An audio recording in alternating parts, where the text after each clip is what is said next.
Again, yeah, somebody tried to call me, but yeah. So I was gonna ask because I wanna, tie this because family is big for you. Yes. So I kind of want to continue to keep centering around Mm-hmm. family. You're very family oriented. Mm-hmm. You got 2 children. I want to talk a little bit about. I want to dive into your parents. That connection. If you don't mind pivoting into that conversation right now. Absolutely. I come from a big family. Let's talk about it. Oh, so I want to ask a question. Because that moon, that Capricorn moon in the 4th house. Yes. Oh, baby. Okay. So the question is, do you believe you are a great influence on your family?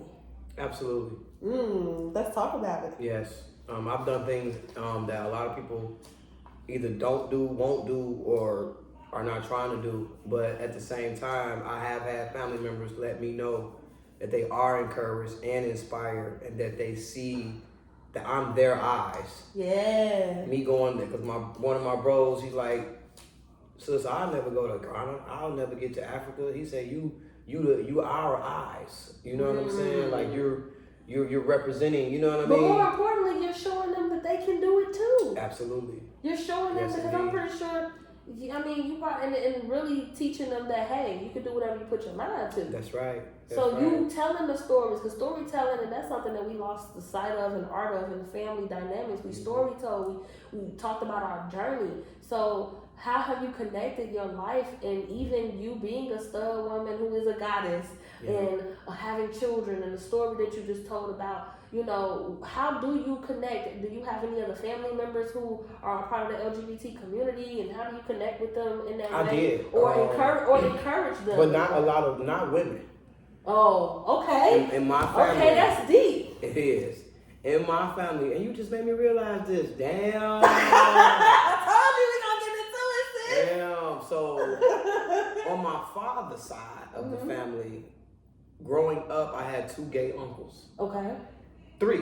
Okay. 3 gay uncles. Okay. Because the other one was no, yeah, one of them kind of went both ways. Okay. But so on my father's side, my grandmother had 11 children.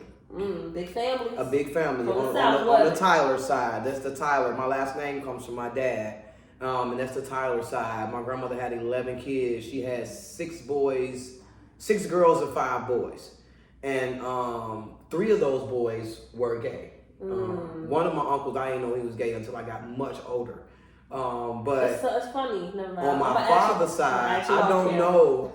I don't know of any other women on my father's side that are gay other than myself. But I had gay uncles, But I don't know all of the women. They married, got husbands, no curiosity, Not that I know of. Okay. None of them ever. You know what Okay. I mean? They all. So do you ever connect in any way with the men in your family in that way to relate? And what are those conversations? I was very close like? to all the men in my family. My uncles. I had an uncle. My uncle Gene, my dad brother. He was at our house every day. Okay. He was over my crib almost every day. He did. I worked with him growing up. Him and my dad. That's also why I'm kind of handy a little bit. A little bit. But I learned a lot from them, my uncles, my cousins, we were very close knit. And then on my mom's side, I had a couple of gay cousins. Okay. They had transitioned, of course. Okay. And so, but female wise, just recently I learned that one of my cousins was gay. Okay. I didn't know she was for a long time, but. So other than that, it just was me and her, But when we were growing up, she wasn't out. She wasn't right. Like she wasn't gay. telling nobody. Yeah. I was always. You were 80s baby. You were late 80s baby. Yeah, so yeah. That's a little bit. Yeah, she was born in the 90s. Us late so 90s baby. Yeah. We usually keep it under wraps, but it ain't really no secret because it's really sacred. Like I said, our generation is more like in the 90s. We like, well, we doing the bedroom and nobody's business. And I got caught with my first girl. And I caught, we wasn't doing anything. So we was at the crib, movie night. We was chilling. I'll never forget. We was watching a movie called The Perfect Storm. I'll never forget, okay? Oh my God. We was watching a movie called The Perfect Storm. And I had the lights out and we had chandeliers in our house when I was a kid. My mom, like you said, she my Libra, Libras. aesthetics. Girl, okay? Yeah. People thought we had it. We really didn't. but it was just the way that she presented it. It was just the way we presented it, you know? And so I didn't grow up in a nasty home, you know what I mean? And my mom was big on keeping shit clean. Cleanliness. She probably so I remember we had had this sectional, right? And we was on the couch. I had the chandelier like dimmed real nice. And we had these really big screens, the old school. We had big screen TVs in our living room. We had 3 at one point. At one point, we had 3 big screen TVs in our living room. So at this point, we had 2. So me and her, we watching The Perfect Storm, and she was like on my lap. And we was like, you know, just cuddled up. You know, we just teenagers, you know, we weren't doing nothing. But my daddy stormed through the door. But he was moving so fast, we ain't had time to separate. So I just stayed sitting like that, you know what I'm saying? We kind of like just froze. I got my arm around her, she's sitting on me. And my daddy stopped at the back of that sectional couch. He looked down. Now my daddy, he's not like my mama. You know, he gonna whoop my butt, but he ain't gonna say nothing. So he must have stood and he looked, and he just walked to his room. I said, "Come on, we gotta go outside." You know what I'm saying? So, but I knew right then that the cat was out the bag. The cat was out the bag. But that was really how I came out to my parents. Is my dad coming home and caught that girl sitting on my lap. And then later that night, when I came home, my mama sat me down and had to talk. She's like, I knew you and that girl spending too much time. And she's like, look at here, let me tell you something. Because at this point... So what advice, because I know you said your mama didn't like it, but she accepted it. Right. So what did she advise you to protect? That's what I'm going into. So my mom at the time, this was of course late 90s. You know, we talking 98, 97, 99. And I had already lost a family member. My dad's brother had died to HIV and AIDS. And so my mom, knowing how prevalent AIDS, HIV was in the gay community, she didn't want me, she was worried. So this is what she said to me. She said, listen, I may not like what you're doing, but I love you. She said, you my daughter, I'm going to love you regardless. She said, but I'm going to tell you something. She said, there's a lot going on down here, and I don't want you to get hurt. She said, so you're going to have to choose. She would not allow me to be bisexual because she was afraid that something would happen. You know what I mean? So she said, look, you either you choose, you be with boys or you be with girls. That's what my mama did me. No lie. You say, I may not like it. That's interesting. You say, I may not like it, but whatever you choose, I love you regardless. You know what I'm saying? That's interesting. And I made my pick. Hey, I made my pick. I just want to make a connection. For real. Your mother kind of suppressed your choice to do both, right? Yeah. But it's interesting that during your Saturn return, she had her reasons why. No, I'm not. It's no shame or guilt. I'm just making a connection. True. There was a suppression either way. It was still no choice. You still didn't have. Because prior to that girl, they saw me with the boys all the time. And the thing is, all of my boys were just my friends, really.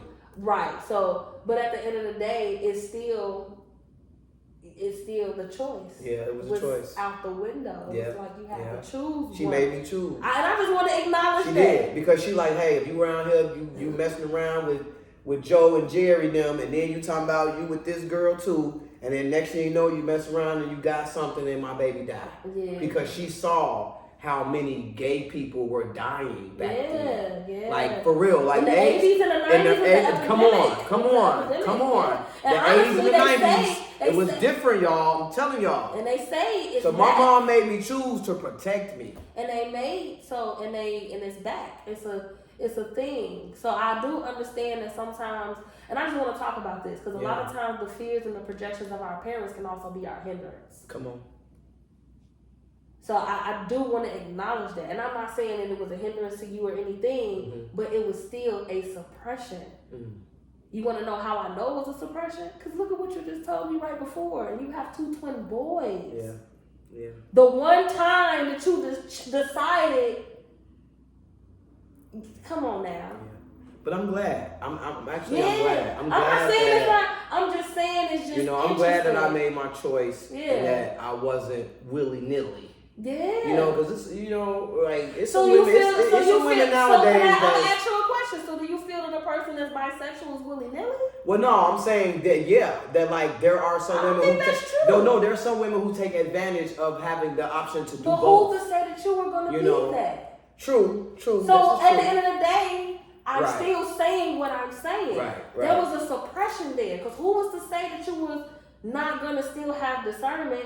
And even the fear of don't have sex at all didn't stop women. Even if you're heterosexual, you still can. You can. So it doesn't. So is that really logical, or was that a projected fear? It was a projected from fear. our parents. It And was. I know that of course, her intentions, but that is something to look into when you later down the line, I lost 2 more family members to AIDS and HIV. Yeah. 2 more. They were men, of course. But I was like, yo, this is why my mama wanted me to be really careful about my choices in what I was doing in terms of engaging in my sexuality. Because it's like, hey, you know you're going to do it. So do you feel that was more, because it seems like you're saying that men are more careless in that Absolutely. aspect? Gay men, there are a greater percentage of men who develop and extract syphilis, HIV and AIDS and STDs, trichomonas, all of that. There is a greater percentage of men than women. Yes, it is. And I can, and see, now I can understand why she's like, let me protect, because even if she is going back and forth in that community at that time, because the LGBT community is just what it is. You're with women who are more open, and so that's another reason why I don't really dive into the labels, and I'm not with the whole free willy-nilly thing either. Even if you are just because you're bisexual, transgender, whatever, your sexual orientation does not have anything to do with you choosing to be promiscuous and careless. Your sexual orientation is not, that's not, those two things that should not be tied, and that's all I want to make sure that you And growing understand. up in the household, in my home as a child, and in my family, I was never treated like a boy. I was treated like a lady. From my dad, my uncles, my brothers still protected me in the neighborhood. And that's beautiful. That's, once again, I was Lady Di. That was my first nickname. My grandmothers, my aunts, my mom, all of my cousins, everybody called me Lady Di. Okay. So it just seems like they kind of celebrate you being I was still, that gatekeeper, because what I like to call people who are androgynous or who celebrates both sides of themselves, the feminine and the masculine.